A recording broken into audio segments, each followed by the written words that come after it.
ಅವರ ನಿವಾಸವೇ ಸಾಹಿತ್ಯ ಸಂಸ್ಕೃತಿ ಮತ್ತು ಅವರ ಇಡೀ ಕುಟುಂಬ ಪರಿವಾರ ಅವರ ನಿವಾಸದಲ್ಲಿ ಒಂದು ವೇದಿಕೆಯನ್ನು ನಿರ್ಮಾಣ ಮಾಡಿದ್ದಾರೆ. ಆಗ ವಿಶೇಷವಾಗಿ ಅವರಿಗೆ ನಾನು ಗೌರವ ಅಭಿನಂದನೆಗಳನ್ನ, ಯಾಕಂದ್ರೆ ಅನೇಕ ಮನೆಗಳಲ್ಲಿ ನನ್ನನ್ನು ಸೇರಿಸಿಕೊಂಡು ನನ್ನನ್ನು ಹೊರತಾಗಿ ನಮ್ಮ ಮನೆಗಳಲ್ಲಿ ನಾವು ನಮ್ಮ ಮನೆಯವರು ಕುಟುಂಬದವರು ಮಾತ್ರ ಈ ತರ ಇಡೀ ಸಮಾಜವನ್ನ, ಈ ಸ್ಥಳೀಯ ವಿದ್ಯಾರ್ಥಿಗಳನ್ನ, ಮುಖ್ಯೋಪಾಧ್ಯಾಯರನ್ನ ಸಾಹಿತ್ಯ ಸಂಸ್ಕೃತಿ ಕಟ್ಟುವಂತ ಕೆಲಸ ನನ್ನ ಮನೆಯ ಸಾಂಸ್ಕೃತಿಕ ಸಾಹಿತ್ಯ ಕೇಂದ್ರವಾಗಿ ಮಾಡ್ಕೊಳ್ಳೋದಿಲ್ಲ, ಬಹಳ ಅಪರೂಪದಲ್ಲಿ ಅಪರೂಪ ಅಂತ ಸದಾಶಿವರಿಗೆ ನಾನು ವಿಶೇಷವಾಗಿ ಧನ್ಯವಾದಗಳನ್ನ, ವಂದನೆಗಳನ್ನ ಯಾಕಂದ್ರೆ ಅವರ ಜೊತೆಲಿ ನಮ್ಮ ಜಿಲ್ಲಾ ಕನ್ನಡ ಸಾಹಿತ್ಯ ಪರಿಷತ್ನಲ್ಲಿ ಅವರು ಬೊಮ್ಮನಹಳ್ಳಿ ಕನ್ನಡ ಸಾಹಿತ್ಯ ಪರಿಷತ್ತಿನ ಅಧ್ಯಕ್ಷ ಮಾಡಿದ್ರು. ನಮ್ಮ ನಗರ ಜಿಲ್ಲಾ ತಿಮ್ಮೇಶ್ವರ ಅಧ್ಯಕ್ಷ ಅವಧಿಯಲ್ಲಿ 3 ವರ್ಷಗಳ ಕಾಲ ಅವರ ಜೊತೆಲಿ ಕೆಲಸ ಮಾಡಿದ್ದೀನಿ. ಅವರ ಜೊತೆಲಿ ಅನೇಕ ಕಾರ್ಯಕ್ರಮಗಳು ಭಾಗವಹಿಸಿದ್ದೀನಿ. ಅವರು ಮೊದಲು ಜರಗನಹಳ್ಳಿ ಅಲ್ಲಿ ವಾಸವಾಗಿದ್ದರು ಮತ್ತು HSR ಲೇಔಟ್ನಲ್ಲಿ ಒಂದು ಸಾಹಿತ್ಯ ಸಮ್ಮೇಳನವನ್ನು ಯಲ್ಲಪ್ಪನಹಳ್ಳಿ ಪರಿಸರವಾದಿಗಳು ಅವರ ಸರ್ವಾಧ್ಯಕ್ಷತೆಯಲ್ಲಿ ಒಂದು ಅದ್ಭುತವಾದಂತಹ ಸಾಹಿತ್ಯ ಸಮ್ಮೇಳನವನ್ನು ಮಾಡಿದ್ದಾರೆ. ಅದೇ ರೀತಿ ಜರಗನಹಳ್ಳಿ ಶಿವಶಂಕರ ಜಿಲ್ಲಾಧೀಶರ ಸಂದರ್ಭದಲ್ಲಿ ಮತ್ತು ಜರಗನಹಳ್ಳಿಯೂ ಅನೇಕ ಕಾರ್ಯಕ್ರಮಗಳನ್ನ ಬೇರೆ ಬೇರೆಯ ಭಿನ್ನವಾದ ಕಾರ್ಯಕ್ರಮಗಳನ್ನು ಮಾಡಿದ್ದಾರೆ. ಇದು 61ನೇ ಕಾರ್ಯಕ್ರಮ. ವರ್ಷ ಕರೋನಾ ಇದ್ದಿದ್ರೆ 100 ದಾಟ್ತಾ ಇತ್ತು ಅಂತ. ಕರೋನಾ ಇಲ್ಲ, ಒಂದು ಸ್ವಲ್ಪ ಅದು ಇದಾಗಿದೆ ಈ ಸಾಹಿತ್ಯ ಸಂಸ್ಕೃತಿ. ಒಂದು ಕಡೆ ಈಗಾಗಲೇ ವಾಸ್ತವಿಕ ಭಾಷಣದಲ್ಲಿ ವೇದಿಕೆಯ ಅಧ್ಯಕ್ಷರು ಹೇಳಿದ್ದಾರೆ, ಇವತ್ತಿನ ವಿಶೇಷತೆ ಏನು, ಸರ್ವೇಪಳ್ಳಿ ರಾಧಾಕೃಷ್ಣ ಶಿಕ್ಷಕರ ದಿನಾಚರಣೆ ಅವರ ನೆನಪಾಗಿ ಮಾಡ್ತಿದ್ದೀವಿ. ನಾವಿದೆಲ್ಲ 75 ವಿದ್ಯಾರ್ಥಿಗಳಿಗೆ ಪ್ರಶಂಸಾ ಪತ್ರ ಸ್ಮರಣಿಕೆಯನ್ನ ಕೊಟ್ಟು ನಿಮಗೆಲ್ಲರಿಗೂ ಎಲ್ಲರ ಸಮಕ್ಷಮದಲ್ಲಿ ಗೌರವ ಅಭಿನಂದನೆ ಮಾಡುವಂತ ಕಾರ್ಯಕ್ರಮ. ನಾವೆಲ್ಲ ವಿದ್ಯಾರ್ಥಿಗಳು ನಮಗೊಂದು ಕನಸು ಕನಸು ಕನಸು ನಾನು ಕೆಲವು ಪ್ರಶ್ನೆಗಳಿಗೆ ವಿದ್ಯಾರ್ಥಿಗಳು ಉತ್ತರ ಕೊಡ್ತಾರೆ. ನಾವು 6 ಗಂಟೆ ಮುಂಚೆ ಹೇಳೋರು ಸ್ವಲ್ಪ ಕೈ 6 ಗಂಟೆ ಬೆಳಗಿನ ಜಾವ 6 ಗಂಟೆ ಮುಂಚೆ ಹೇಳ್ತೀವಿ. ನಾವು ಎದ್ದ ತಕ್ಷಣ ಸ್ವಲ್ಪ ತಡವಾಗೂ ಎದ್ದು ತಾಯಿ ತಂದೆಗೆ ನಮ್ಮ ಹಿರಿಯರಿಗೆ ನಮಸ್ಕಾರ ಮಾಡ್ತೀವಿ, ಕಾಲು ನಮಸ್ಕಾರ ಮಾಡ್ತೀವಿ ಅಂತವರಾಗ್ತೀವಿ. ನಮ್ಮ ಶಾಲೆಗೆ ಮುಖ್ಯೋಪಾಧ್ಯಾಯರಿಗೆ ನಮಸ್ಕಾರ ಆಗ್ತೀವಿ ಅಂದ್ರೆ 2, 3, 4, 5 ನಾವು ಪ್ರಾರಂಭದಲ್ಲಿ ಹೇಳಿದ್ವಿ, ಗುರು ಬ್ರಹ್ಮ, ಗುರು ವಿಷ್ಣು, ಗುರುದೇವೋ ಮಹೇಶ್ವರ, ಗುರು ಸಾಕ್ಷಾತ್ ಪರಬ್ರಹ್ಮ ತಸ್ಮೈ ಶ್ರೀ ಗುರುವೇ ನಮಃ. ಒಂದು ಶಿಲ್ಪಿ ಆ ಭಗವಂತ ಆ ಪ್ರತಿಷ್ಠಾಪನೆ ಮಾಡೋಕ್ಕಿಂತ ಮುಂಚೆ ಒಬ್ಬ ಶಿಲ್ಪಿಕಾರ ತನ್ನ ವಿಗ್ರಹವನ್ನ ಬಹಳ ಸ್ಪಷ್ಟವಾಗಿ ಭಕ್ತಿಯಿಂದ ಅದನ್ನು ಕೆತ್ತನೆ ಮಾಡ್ತಾರೆ. ಹೌದಲ್ವಾ? ಕೆತ್ತನೆ ಮಾಡ್ತಾ ಇದ್ದಾರೆ. ಆ ಕೆತ್ತನೆ ಮಾಡಿದ ಮೇಲೆ ಒಂದು ದೇವಸ್ಥಾನದಲ್ಲಿ ಅದನ್ನ ಪ್ರತಿಷ್ಠಾಪನೆ ಮಾಡ್ತಾರೆ. ಅದಕ್ಕೆ ಅನೇಕ ವಿಧಾನಗಳನ್ನ ಮಾಡಿ ಪ್ರತಿಷ್ಠಾಪನೆಯನ್ನ ಮಾಡ್ತಾರೆ.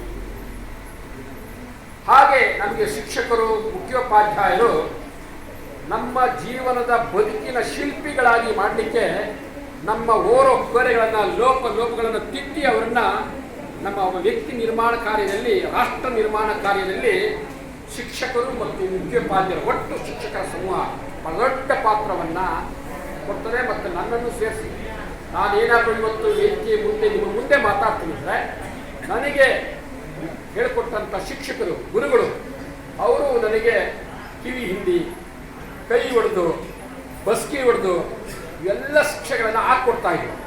ಈಗೆಲ್ಲ ಕೊಡಲಿಕ್ಕೆ ಸುಪ್ರೀಂ ಕೋರ್ಟು ಮಾನವ ಹಕ್ಕುಗಳ ಏನೇನೋ ಬಂದಿದೆ. ಮಕ್ಕಳಿಗೆ ಬಸ್ಕಿ ಹೊಡ್ಸಂಗಿಲ್ಲ, ಮತ್ತೆ ಅವ್ರಿಗೆ ಶಿಕ್ಷೆ ಕೊಡೋಂಗಿಲ್ಲ. ಇವೆಲ್ಲ ಅನೇಕ ಈ ಆಧುನಿಕ ಸಮಾಜದಲ್ಲಿ ಪರಿವರ್ತನೆ ಆಗ್ತಾ ಇದೆ. ಇಲ್ಲಿ ನಮ್ಮ ಶಿಕ್ಷಕರ ಜವಾಬ್ದಾರಿ ಏನು, ಮತ್ತೆ ನಮ್ಮ ವಿದ್ಯಾರ್ಥಿಗಳು ಅವತ್ತು ನಮಗೆ ಶಾಲೆಯಲ್ಲಿ ಶಿಕ್ಷಕರು ಇವತ್ತು ಏನು ಪಾಠ ಮಾಡಬೇಕು ಅನ್ನೋದನ್ನ ಅವರು ಒಂದ್ಸಲ ಅಧ್ಯಯನ ಮಾಡಿ ಶಾಲಾ ತರಗತಿಗಳಿಗೆ ಬಂದು ನಮ್ಗೆಲ್ಲರಿಗೂ ಪಾಠ ಮಾಡ್ತಾರೆ. ಅವರು ಯಾವುದೇ ಸ್ವಾರ್ಥದ ಪಾಠ ಮಾಡೋ ಸಂದರ್ಭ ಇರೋದಿಲ್ಲ. ನಾವೆಲ್ಲ BR ಅಂಬೇಡ್ಕರ್ ಅವರನ್ನ ಕೇಳಿದ್ವಿ. ಈ ದೇಶದಲ್ಲಿ ಹೆಚ್ಚು ಸುಮಾರು 14 PhDಗಳನ್ನ ಪಡೆದಂತ ಒಬ್ಬ ಮಹಾನ್ ನಮ್ಗೆ ಗೊತ್ತಿದೆ. ಇವತ್ತಾರು ವಿಶ್ವೇಶ್ವರಯ್ಯ ಸರ್ಮಿಷಿ ಇವತ್ತೆಲ್ಲ ವಿದ್ಯುತ್ತು ಈ ಕರೆಂಟ್ ಎಲ್ಲ ಇದೆ. ವಿಶ್ವೇಶ್ವರಯ್ಯನವರು ಓದುವಾಗ ಈ ತರ ದೀಪ ಇರಲಿಲ್ಲ, ಈ ತರ ಫ್ಯಾನ್ ಇರಲಿಲ್ಲ. ಸೀಮೆಣ್ಣೆ ಹಾಕಿರುವಂತ ಹಾಕಿ ಆ ಬೆಳಕಿನಲ್ಲಿ ಹೋಲ್ಬೇಕಾಗಿತ್ತು ವಿಶ್ವೇಶ್ವರಯ್ಯ, ದೋಷಗುಂಡ ವಿಶ್ವೇಶ್ವರಯ್ಯ. ಹೌದಲ್ವಾ? ನಿಜನ ಸುಳ್ಳ? ನಾವೆಲ್ಲ ಇತಿಹಾಸದಲ್ಲಿ ಪಾಠದಲ್ಲಿ ಓದಿ ಅಂಥವರು ಆದರ್ಶರಾಗಬೇಕು. ಸರ್ ವಿಶ್ವೇಶ್ವರಯ್ಯ ನಮ್ಮ ಕರ್ನಾಟಕದಲ್ಲಿ ಸಂಗೊಳ್ಳಿ ರಾಯಣ್ಣ, ಮದಕರಿ ನಾಯಕ, ಅನೇಕ ಜನ ನಮ್ಮ ನಾಡಿಗೋಸ್ಕರ ನುಡಿಗೋಸ್ಕರ ಕೆಲಸ ಮಾಡ್ತಾರೆ. ಇವತ್ತು ನಾವು ವಿದ್ಯಾರ್ಥಿಗಳು ಸುಮಾರು 75 ಸುಮಾರು ಜನ ಉಪಸ್ಥಿತಿದ್ದಾರೆ. ಈ ವರ್ಷ ಕರೋನಾ ಸಂದರ್ಭದಲ್ಲಿ ಸರ್ಕಾರ ಸರಾಸಟ್ಟಾಗಿ ಎಲ್ಲರಿಗೂ ಪಾಸ್ ಮಾಡ್ಬಿಡ್ತದೆ. ಹೌದಲ್ವಾ? ಎಲ್ಲರೂ ಒಂದೇ. ಮುಂದೆ 2ನೇ ದ್ವಿತೀಯ PUC ಬರುತ್ತೆ, ಅದಕ್ಕೂ ಪಬ್ಲಿಕ್ ಎಕ್ಸಾಮ್ ಇದೆ. ಸರ್ಕಾರ ಈ ಒಂದು ರಿಯಾಯಿತಿ ಕೊಡ್ತದೆ. ನಾವು ಈ SLC ನಲ್ಲಿ ಎಲ್ಲರಿಗೂ ಪಾಸ್ ಮಾಡ್ತೇವೆ, ನಾವು PUC ನಲ್ಲಿ ಬರ್ತೀವಿ. ನಮ್ಗೆ ಸ್ವಲ್ಪ ಕಷ್ಟ ಆಗ್ಬೋದು. ಈ SLC ಆದ ನಂತರ ಈ 2 ವರ್ಷ, ಇದು 1.5 ವರ್ಷ ಇರುತ್ತೆ. ನಾವು ಪರೀಕ್ಷೆಗಳಲ್ಲಿ ಮಾರ್ಚ್ ಏಪ್ರಿಲ್ ಪ್ರಾರಂಭ ಆಗುವಾಗ ಅನೇಕ ವಿದ್ಯಾರ್ಥಿಗಳು ಏನ್ ಮಾಡ್ತಾರೆ, ಕೊನೆಯಲ್ಲಿ ಡೆಸ್ಕಲ್ ಕೂತಿದ್ರು ಸಹ ಪರೀಕ್ಷೆ ಹತ್ರ ಬಂದಾಗ ಮಾತ್ರ ಹಗಲು ರಾತ್ರಿ ನಿದ್ದೆ ಬಿಟ್ಟು ಹೋಗ್ತಾರೆ. ಇನ್ನು ಕೆಲವರು ಅವತ್ತಿನ ಪಾಠ ಅವತ್ತೇ ಅವರ ಮುಖ್ಯೋಪಾಧ್ಯಾಯರು ಶಿಕ್ಷಕರಿಗೆ ಒಪ್ಪಿಸಿ, ಅವರ ಪೋಷಕರಿಗೆ ಒಪ್ಪಿಸಿ, ನಮ್ಮ ಬೋಧನೆ ಮತ್ತು ನಮ್ಮ ಶಿಕ್ಷಣದಲ್ಲಿ ಅನೇಕ ಜನ ಹಿರಿಯ ಹತ್ರ ಹೋಗಿ ಕೆಲವರು ಮನೆ ಪಾಠಕ್ಕೆ ಹೋಗ್ತಾರೆ, ಕೆಲವರು ಮನೆಯಲ್ಲೇ ಮಾಡ್ತಾರೆ. ಈ ತರದ ಒಂದು ಶ್ರಮನ ಹಾಕ್ತಾರೆ. ಈ ಎಲ್ಲ ಶ್ರಮದಿಂದ ನಾವು ಶಿಕ್ಷಣವನ್ನು ಪಡ್ಕೊಳ್ತೀವಿ. ಶಿಕ್ಷಣ ಪಡೆದ ನಂತರ ನಾವು ನಮ್ಮೊಂದು ಕನಸಿರಬೇಕು ಅಂತ ನಾನು ಆಗಲೇ ಪ್ರಾರಂಭದಲ್ಲಿ ಹೇಳಿದೆ. ಈಗ ಅನೇಕ ಜನ ಸಾಫ್ಟ್ವೇರ್, ಮಾಹಿತಿ ತಂತ್ರಜ್ಞಾನ ಅಂತೀವಿ ನಾವು, ಇನ್ಫಾರ್ಮೇಶನ್ ಟೆಕ್ನಾಲಜಿ, ಜೈವಿಕ ತಂತ್ರಜ್ಞಾನ, ಬಯೋಟೆಕ್ನಾಲಜಿ, ಈ ದೇಶದ ಮಾಡೋದಿಲ್ಲ. ನಮ್ಗೆಲ್ಲ 24 ಗಂಟೆ ಇದೆ ಅಂತ ನಾವೆಲ್ಲರೂ ಗೊತ್ತಿದೆ. 8 ಗಂಟೆ ಕೆಲಸ ಮಾಡ್ತೀವಿ ಉದ್ಯೋಗದಲ್ಲಿ, ಇನ್ನು 8 ಗಂಟೆ ಇನ್ನು 8 ಗಂಟೆಗೆ ಏನ್ ಮಾಡ್ತೀವಿ? 8 ಗಂಟೆಗೆ ನಿದ್ದೆ ಮಾಡಬೇಕು. ಈ ಕನಿಷ್ಠ 6 ಗಂಟೆಗೆ ಬಂದಿದೆ. ನಾನು ಪ್ರಾರಂಭದಲ್ಲಿ 6 ಗಂಟೆ ಮುಂಚೆ ಯಾರು ಹೇಳ್ತಾರೆ ಅಂತ, ಸೂರ್ಯ ಎಷ್ಟು ಗಂಟೆಗೆ ಕೊಡ್ತಾರೆ ಅಂತ ಗೊತ್ತಿದೆ. ನಮಗೆ ಸಂಸ್ಕಾರ ಅಂತ ನೋಡಿ, ಹೆಸರು ಸಂಸ್ಕೃತಿ ವೇದಿಕೆ, ಸಾಹಿತ್ಯ ಸಂಸ್ಕೃತಿ. ನಮ್ಮ ಮನಸ್ಸಿನ ಮೇಲೆ ಸಂಸ್ಕಾರ ಹಾಕಬೇಕು. ಈಗ ಮೊಸರು ಹಾಲಾದ ತಕ್ಷಣ ಮೊಸರಾಗುತ್ತಾ? ಅದನ್ನ ಚೆನ್ನಾಗಿ ಬಿಸಿ ಕಾಯ್ದು, ಆಮೇಲೆ ಕೆನೆ ಬಂದು, ಆಮೇಲೆ ಬೆಣ್ಣೆ ಬಂದು, ಆಮೇಲೆ ತುಪ್ಪ ಆಗುತ್ತೆ. ಹೌದಲ್ವಾ? ಇದು ಪ್ರಕ್ರಿಯೆ, ಪ್ರೋಸೆಸ್ ಅಂತ. ಹಾಗೆ ತಿಂಗಳಿಗೆ ಒಂದ್ಸಲಿ ಪಾತ್ರೆ ಬೆಳಗ್ಗೆ ಒಳಕ್ಕೆ ಬರುತ್ತಾ, ಪ್ರತಿ ದಿವಸ ಒಳಗೆ ಬಳಕೆ ಬರುತ್ತಾ? ಹೇಳ್ಬೇಕು. ಪ್ರತಿ ದಿವಸ ಬರ್ತಾ, ತಿಂಗಳ ಸಲ ಬರ್ತಾ? ಪ್ರತಿದಿನ ನಮ್ಮ ಮನಸ್ಸಿನ ಮೇಲೆ ಸಂಸ್ಕಾರ ಆಗ್ಬೇಕು. ಪ್ರತಿ ಕ್ಷಣ ನನ್ನ ಮನಸ್ಸಿನ ಮೇಲೆ ಸಂಸ್ಕಾರ ಆಗ್ಬೇಕು. ಇಲ್ಲಿ ಯಾರಿಗೆ ಗ್ರಂಥಾಲಯ ಓದುವಂತ ಅಭ್ಯಾಸ ಇದೆ? ಕೈ ಎತ್ತಿ. ನಾನು ಇಂಥ ಒಬ್ಬ ಸಾಹಿತಿಗಳು, ನಾನು ಪುಸ್ತಕ ಓದಿನಿ. ಆರಾ ಕೃಷ್ಣರು, ತಾರಾಸು, ಕುವೆಂಪು, ಬೇಂದ್ರೆ, ವಿನಾಯಕ್ ಗೋಕ, ಇಂಥ ಪುಸ್ತಕ ಓದಿನಿ. ಯಾರಾದ ಕೈ? ಬೆಳಗ್ಗೆ ಎದ್ದ ತಕ್ಷಣ ಯಾರೋ ಪ್ರಜಾವಾಣಿ ಓದ್ತೀರಾ? ಹೇಳ್ತೀರ, ಪ್ರಜಾವಾಣಿ ಓದು, ಕನ್ನಡ ಪ್ರಭ ಓದರು, ಸಂಯುಕ್ತ ಕರ್ನಾಟಕ ಓದರು, ಹೊಸ ದಿಗಂತ ಓದರು, ಉದಯವಾಣಿ ಆಯ್ತು. ಕನ್ನಡದ 13 ಪತ್ರಿಕೆ, ವಾರ ಪತ್ರಿಕೆ, ರೂಪತಾರ, ತರಂಗ ಯಾರು ಓದ್ತೀರಾ? ಸುಧಾ ಪತ್ರಿಕೆ ಆಯ್ತು, ಕನ್ನಡ ಓದಲ್ಲ. ಇಂಗ್ಲಿಷ್ ಪತ್ರಿಕೆ ಡೆಕ್ಕನ್ ಯಾರು ಓದ್ತೀರಾ? ಯಾರು ಓದ್ತಾ ಇದ್ದೀರಾ?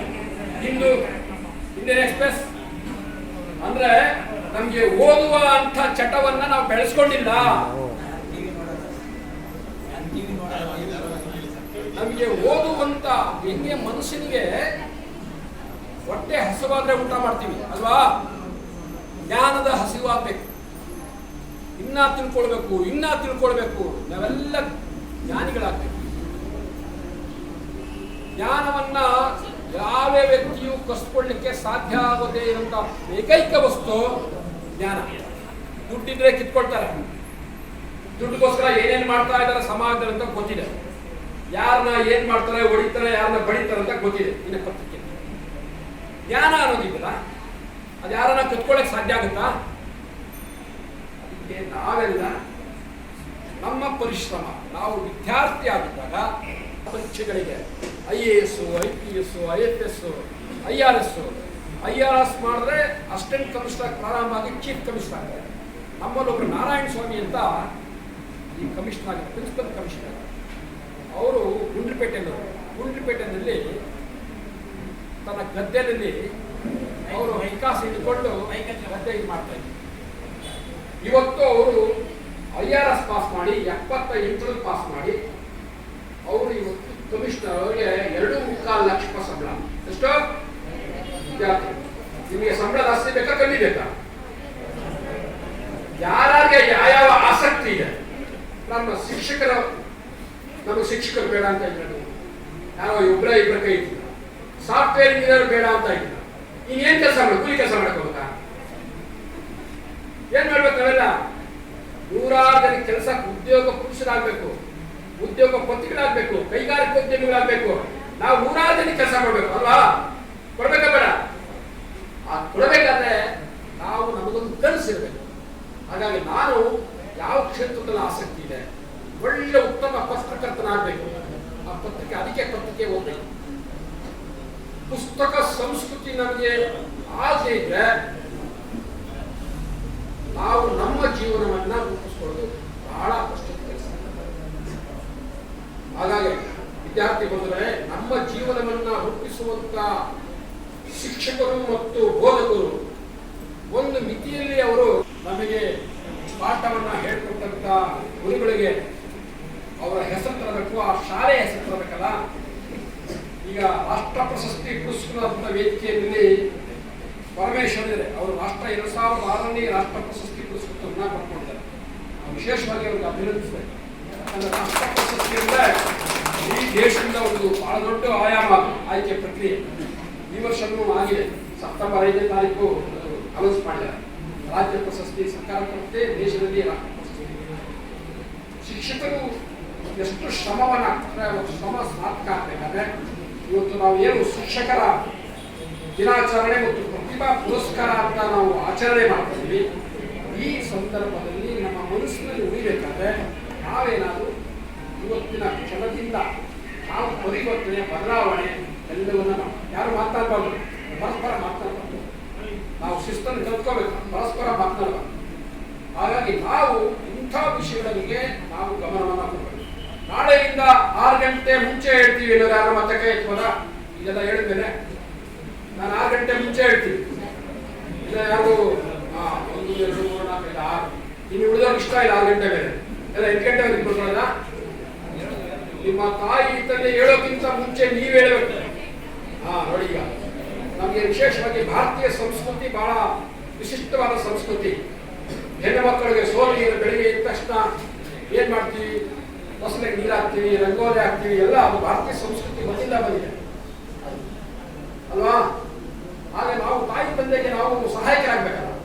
ಶಾಲೆಗೆ ಹೋಗ್ಬಿಡ್ತೀವಿ, ಶಾಲೆಗಿಂತ ಮುಂಚೆ ಅವರು ಸಹಾಯಕರಾಗಿ ನಾವು ಕೆಲಸ ಮಾಡ್ಬೇಕಲ್ಲ.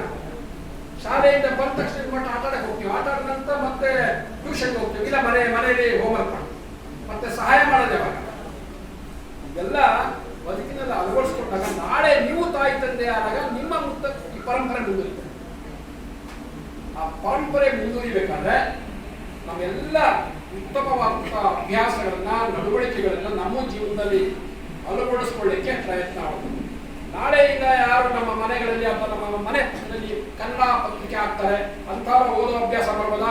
ಪ್ರಜಾವಾಣಿ, ಕನ್ನಡಪ್ರಭ ಕೈ ಕೆತ್ತನೆಗೆ ನನ್ನ ಬದಲಾವಣೆಗೆ ನಾವೇ ಅದನ್ನ ಅರ್ಥ ಮಾಡ್ಕೋಬೇಕು. ಸಮಯವನ್ನ ಒಂದು ಟೈಮ್ ಟೇಬಲ್, ಸಮಯ ಸಾರಣಿ ಅಂತಲ್ಲ, ನಾನು ಎಷ್ಟು ಗಂಟೆಗೆ ಇರಬೇಕು, ಯಾವ ಪಠ್ಯಪುಸ್ತಕ ಯಾವ ಬೇಕು, ಸಮಯ ಎಲ್ಲೂ ಸಹ ಜ್ಞಾನ ಅಂದ್ರೆ ಅದೇ. ನಾನು ಒಂದು ದಿವಸಕ್ಕೆ 6 ಪೇಪರ್ ಹೋಗ್ತೀನಿ. ನಾನು ಮನೆಯಲ್ಲಿ 3 ಪೇಪರ್ ಬರ್ತೇನೆ, 3 ಪೇಪರ್ ಕಚೇರಿ. ಯಾರು ಗ್ರಂಥಾಲಯವನ್ನು ಸಂಬಂಧ ಇಟ್ಕೊಂಡಿದ್ರೆ ಅವರೆಲ್ಲರೂ ಉತ್ತಮರಾಗಿರ್ಬೇಕು.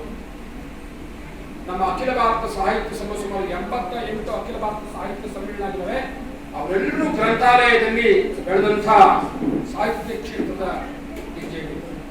ನಮಗೆ ಎಷ್ಟು ಜ್ಞಾನಪೀಠ ಪ್ರಶಸ್ತಿ ಬಂದಿದೆ ಯಾರು ಹೇಳ್ಬೋದಾ?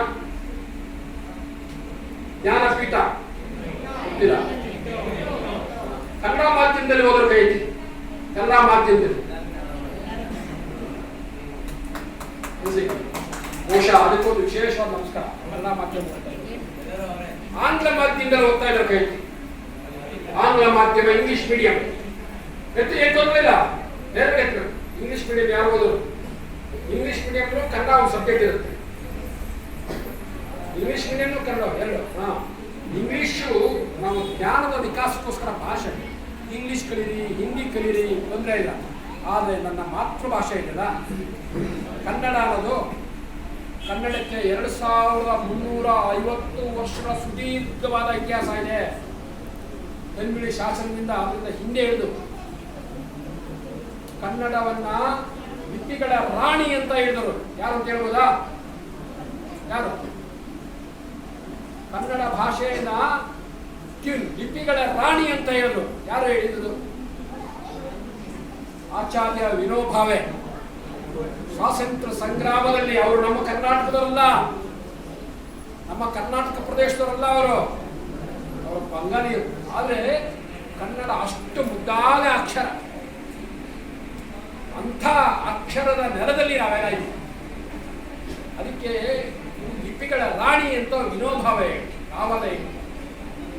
ಆಗ ಭಾಷೆ ನೀವು ಇಂಗ್ಲಿಷನ್ನು ಕಲೀರಿ, ಆಕ್ಷೇಪಣೆಯಿಂದ ಹಿಂದಿನ ಕಲೀರಿ, ಆಕ್ಷೇಪಣೆ. ಜ್ಞಾನದ ವಿಕಾಸಕ್ಕೋಸ್ಕರ ಭಾಷೆ ಕಲಿಬೇಕು. ಆದರೆ ನಮ್ಮ ಕನ್ನಡ ಅನ್ನೋದಿಲ್ಲ. ಕನ್ನಡ ಕನ್ನಡ ಬನ್ನಿ ನಮ್ಮ ಸಂಗಡ, ಅದನ್ನು ಇತ್ತೀಚೆಗೆ ಚಂದ್ರಶೇಖರ್ ಪಾಟೀಲ್, ಅದಕ್ಕಿಂತ ಮುಂಚೆ ಗೋಪಾಲಕೃಷ್ಣ ಗೋಖಲೆ. ಹೀಗಾಗಿ ಸಮಯದ ಅಭಾವದಿಂದ ನಾನು ವಿರಾಮ ಮಾಡ್ತಿದ್ದೇನೆ. ಮುಂದಿನ ಸಂದರ್ಭಗಳಲ್ಲಿ ಯಾವ್ದಾದ್ರು ಬಂದಾಗ ಆ ಸಂದರ್ಭಗಳು ಇರುವಂಥ ಸಂದರ್ಭದಲ್ಲಿ ಏನಾದರೂ ಪರಿವರ್ತನೆ ಬದಲಾವಣೆ ಆಗಿದ್ರೆ ಕಾರ್ಯಕ್ರಮ ಮಾಡಲಿಕ್ಕೆ ನಾವು ಮಾತನಾಡ್ತೀವಿ. ಸಾರ್ಥಕ ಆಗ್ಬೋದಾ? 2 ಘೋಷಗಳನ್ನ ಕೂಗಿ ನನ್ನ ಮಾತನ್ನು ವಿರಾಮ ಮಾಡ್ತೇನೆ.